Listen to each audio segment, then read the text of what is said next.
Olá, meus caros sobrinhos! Bem-vindos a mais uma exploração fantástica aqui no nosso laboratório de ideias. Hoje, a gente vai fazer algo incrível. Nós vamos desmontar a grande máquina do nosso sistema jurídico peça por peça. Vamos descobrir como é que as engrenagens do direito privado deixaram de ser aquele mecanismo antigo lá do século XIX que só servia para proteger propriedade e dinheiro para se transformar num escudo super moderno e robusto em defesa da dignidade humana. Preparados para essa invenção? Então, liguem aos motores! Mas antes da gente colocar a mão na graxa, pensem rápido. Um robô, ou talvez uma arva gigante, pode ser um sujeito de direito? Olha só, se uma inteligência artificial criar uma obra de arte genial amanhã, ou se um rio sofre um desastre ambiental gravíssimo, quem é que a lei protege? Bom, pode até parecer coisa de ficção científica, mas não é. Esses são exatamente os debates que estão fervendo nos tribunais hoje em dia. Isso mostra pra gente uma coisa sensacional. O direito privado não é um fóssil empoeirado, não. Ele é uma tecnologia social viva, que está sempre recebendo atualizações. Aqui está a planta baixa da nossa exploração de hoje, bem rapidinho. 1. A evolução do direito privado. 2. Relações e direitos subjetivos. 3. A função social. 4. Direitos da personalidade. E 5. As pessoas jurídicas. Tudo anotado? Então vamos lá para a nossa primeira peça. Número 1. A evolução do direito privado.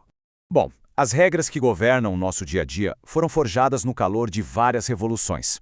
Pensem nisso como as atualizações de um sistema operacional gigante. Tudo começa a tomar forma lá no século XI em Bolonha, com o nascimento da ciência europeia do direito. Aí a gente dá um salto para o iluminismo, nos séculos XVII e XVIII, que é quando colocam o ser humano e a razão dele no centro do universo. Isso acaba culminando em dois marcos que são simplesmente monumentais. O Código Napoleônico, em 1804, e o Código Civil Alemão, o famoso BGB, lá em 1896, que era super sistemático. Pronto, estava fundado aí o chamado pensamento jurídico clássico. E tem uma frase que define essa época perfeitamente. Rudolf von Jhering, que era um dos grandes gênios do direito na época, dizia que via o jurista exatamente como um químico no seu laboratório. Pois é, no século XIX, principalmente na Alemanha, com uma galera chamada pandectística, o direito era tratado como se fosse uma ciência exata, sabe, super rígida, totalmente fechada, tipo uma pirâmide perfeita onde não faltava nenhum tijolo, era quase como aplicar a matemática nas leis humanas. Legal, né? O que nos leva para a engrenagem número 2, relações e direitos subjetivos. A peça central de toda essa engrenagem jurídica é o famoso direito subjetivo. Historicamente, ele aparece ligado à ideia de que o indivíduo tem um valor moral e um poder de vontade que é protegido pelo Estado. Traduzindo isso do juridiquês para o nosso laboratório, é simplesmente o poder que a lei te dá para você agir e defender os seus interesses. Basicamente, é uma verdadeira armadura legal que cada um de nós veste. Só que, meus caros sobrinhos, ter a armadura não é a mesma coisa que saber usar a espada. E é aqui que entra um conceito vital chamado pretensão, formulado por um sujeito brilhante chamado Winshade. A pretensão é o momento exato em que o direito entra em movimento. É aquele seu poder de exigir que a outra pessoa faça ou deixe de fazer alguma coisa. Quer dizer, ter um direito guardadinho lá na gaveta é uma coisa. Agora ter a força, a pretensão para fazer ele ser cumprido na marra, aí sim é o que faz a máquina rodar de verdade. E rodando a máquina, chegamos à seção 3, a função social. Mas olha, toda máquina que é levada ao extremo acaba quebrando uma hora ou outra, certo? O modelo antigo lá do Estado liberal funcionava sob o mito daquele indivíduo totalmente isolado, onde a propriedade era meio que sagrada e intocável. O dono podia fazer literalmente o que bem entendesse com o que era dele. Mas a modernidade chegou, trouxe o Estado social e, clank, a engrenagem precisou mudar. Hoje, os direitos não são mais absolutos. Eles precisam obrigatoriamente ter uma função social. O direito privado agora é lido usando as lentes da Constituição. E o interesse de todo mundo, o interesse coletivo, finalmente entra no laboratório. Então, o grande ponto de virada é esse aqui: a propriedade obriga. Essa frase, que parece simples, estava na Constituição de Weimar de 1919 e foi uma revolução absoluta. Ela provou que ter um direito, tipo ser dono de um terreno gigante ou de uma fábrica, traz junto no mesmo pacote um dever automático com a sociedade. O direito deixou de ser só aquele escudo egoísta para se transformar numa baita ferramenta de equilíbrio social. E isso se conecta diretamente com a nossa engrenagem 4, direitos da personalidade. Mas como é que toda essa evolução teórica afeta o nosso corpo, a essência de cada um de nós hoje? Bom, vamos analisar um caso real e bem extremo. O famoso caso do arremesso de anão. É sério. Em alguns lugares do mundo, tentaram proibir esse tipo de entretenimento e a defesa bateu o pé dizendo que as pessoas participavam porque queriam, pelo dinheiro. Mas o direito moderno olhou para isso e disse um sonoro não. A dignidade humana é um limite absoluto, pessoal.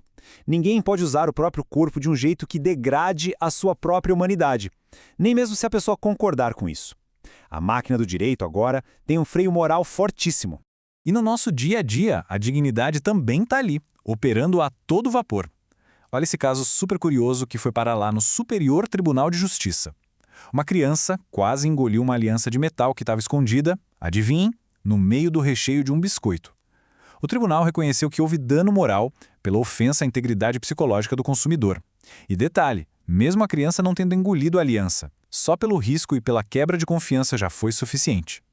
A dignidade é aplicada até nas nossas pequenas transações no supermercado. E a nossa invenção não para de ser aprimorada nunca. O mundo digital e a biotecnologia chegaram exigindo peças novinhas em folha. Hoje em dia a gente já debate o direito à intimidade genética, tipo quem é que pode ter acesso ao seu DNA.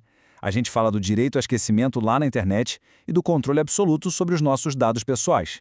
O direito privado segue se adaptando numa velocidade feroz para conseguir proteger a pessoa humana no meio dessa confusão toda que é a sociedade da informação. O que nos leva para a nossa quinta e última peça, as pessoas jurídicas. Mas vem cá, o que é uma empresa, afinal de contas? É um fantasma criado pela lei? Nós temos 3 matrizes de pensamento aqui no nosso painel.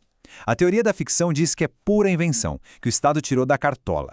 Já a teoria da realidade objetiva fala que o grupo já existe na vida real como se fosse um organismo vivo de verdade. Mas a que a gente usa mesmo, a que prevalece no Brasil, é a teoria da realidade técnica. Ela é fantástica porque diz que a pessoa jurídica não é nem uma invenção maluca e nem um bicho vivo, mas sim uma técnica. Uma ferramenta maravilhosa criada para delimitar o interesse coletivo organizado e dar autonomia para ele funcionar. O grande truque de mágica dessa ferramenta é o que chamamos de separação patrimonial. O dinheiro do sócio não se mistura com o dinheiro da empresa, simples assim. Mas tem uma trava de segurança importantíssima. Se alguém tentar usar essa ferramenta para dar golpe ou cometer abusos, o direito moderno aperta um botão vermelho, chamado desconsideração da personalidade jurídica. O juiz vai lá, levanta aquele véu da corporação e atinge direto o bolso, o patrimônio da pessoa que agiu de má fé. A nossa máquina não é boba, ela sabe muito bem como se proteger. E assim, meus sobrinhos, chegamos ao fim do nosso esquema de hoje. Mas, como todo bom inventor sabe muito bem, o laboratório nunca fecha. Pense comigo. Se a gente saiu de um código que só ligrava para pedaços de terra para um sistema super avançado que defende nosso DNA e pune abusos de grandes corporações, o que será que vem pela frente? Será que a máquina do direito vai proteger as inteligências artificiais, os animais ou talvez a própria natureza como um todo? Fica aqui essa semente para que as mentes brilhantes de vocês pensem sobre o futuro do nosso direito. Foi uma alegria enorme realizar essa exploração com todos vocês no laboratório hoje e até a nossa próxima invenção.